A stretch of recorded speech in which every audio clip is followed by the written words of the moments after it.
শুটকি বোনার জন্য এখানে নিয়েছি 1/3 কাপ তেল। তেল গরম হলে দিয়ে দিয়েছি 1 কাপ পেঁয়াজ কুচি। পেঁয়াজটা একটু বড় করে কেটে নিয়েছি। পেঁয়াজ একটু ভাজা হয়ে এলে লাল মরিচ গুঁড়া দিয়ে দিয়েছি 1.5 চা চামচের মতো, আর দিয়েছি 1/2 চা চামচ হলুদ গুঁড়া। অল্প একটু পানি দিয়ে ঢেকে কিছুক্ষণ কষিয়ে নিয়েছি। এরই মধ্যে আমি 8 থেকে 10টার মতো শুটকি ভালো করে ধুয়ে অল্প পানি ও একটু লবণ দিয়ে সিদ্ধ করে নিয়েছি।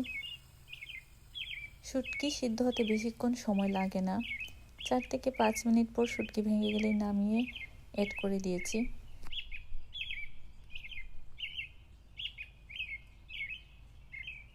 তারপর 15 থেকে 20টা আস্ত রসুন দিয়ে কিছুক্ষণ ডেকে রান্না করেছি, যতক্ষণ না পর্যন্ত শুটকির পানিটা শুকিয়ে যায়। শুটকির পানিটা যখন শুকিয়ে মাখো মাখো অবস্থায় চলে আসছে তখন আমি এটাকে নামিয়ে নিয়েছি।